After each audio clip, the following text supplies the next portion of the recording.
you mentioned a few points that I really like. For example, you said you're still learning, right?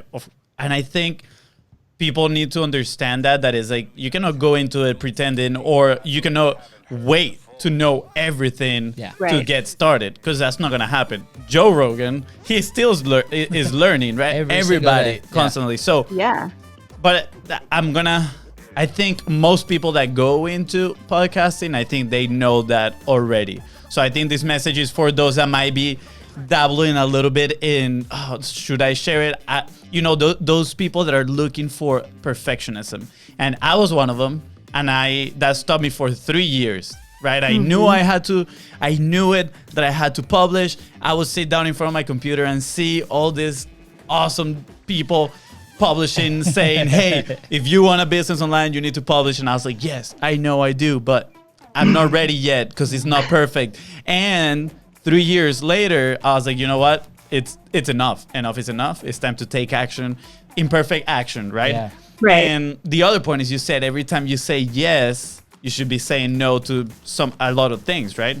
Right. And it's funny that you mentioned that, because in our last episode, we had Jorge Vasquez from Amplify My Impact, and he was actually talking about that opportunity cost, right? Like every time you say yes to something, you're saying no to something. And every time you say no to something, you're saying yes to something. So it is so important. Like, we want to accomplish so much whenever we step into this game, right? Like, we want to have the biggest guests in our podcast.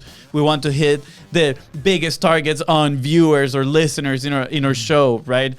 But what we need to understand is, like, we need to manage ourselves as well, right? Like, so we can take the actions that are gonna move us forward in the most beneficial way, to put it in a sense, right? And the other thing that I love, because you were talking about audience, and we love the topic of building audience.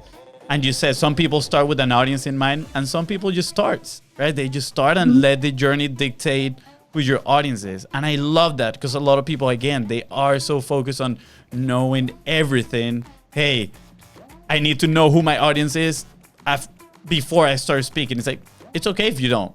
Right. Something that we say is like, the fact that you're sharing your message, that's going to help you pretty much start filtering the message.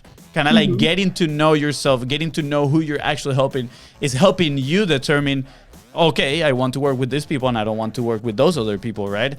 So I think that's super, super important. Would you elaborate a little bit more on that side of building the audience? I'm super interested. Yeah. So, for me, I think I agree with you 100%. Like, even, I guess I hate to always use him as an example, but even Joe Rogan didn't know who his audience was going to be 15 years ago. Now, we love to think that he's an overnight sensation, but it took him 15 years. Yep. And rambling 15 years. His podcasts are 3 hours long. So that just proves to you that there's no real, there's no real magic potion for this, right? Like everybody's going to build an audience and however it works best for you. And that's one of the things that, I always go about talking to people. It's like, what is the purpose? If you're going to have a purpose for this podcast, is it business related or is it something that's personal? Then that's two different things. And you kind of already have an audience when it comes down to something personal, when it comes to business. But yeah, I mean, those audiences continue to grow and sometimes you'll drop off. Like, we have had one podcaster who started her podcast completely in Spanish and then changed it to, it was English, and then she went completely Spanish, and now she came back and it's like bilingual.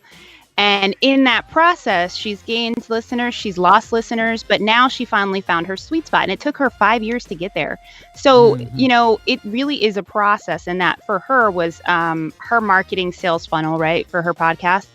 Mine's a personal one. My podcast is more about women's empowerment, but I think it's really just the core of my life is about empowering women, giving back to my community, and also making sure that in the spaces in which I'm better educated than others, that I'm also able to share the wealth of knowledge that I have and for everybody else that I connect with. I think that personally, it's a huge responsibility that people don't necessarily ever want to take on, but in order for others to grow to a certain level and you have that knowledge and you don't want to share it, you're kind of just being selfish. Yeah.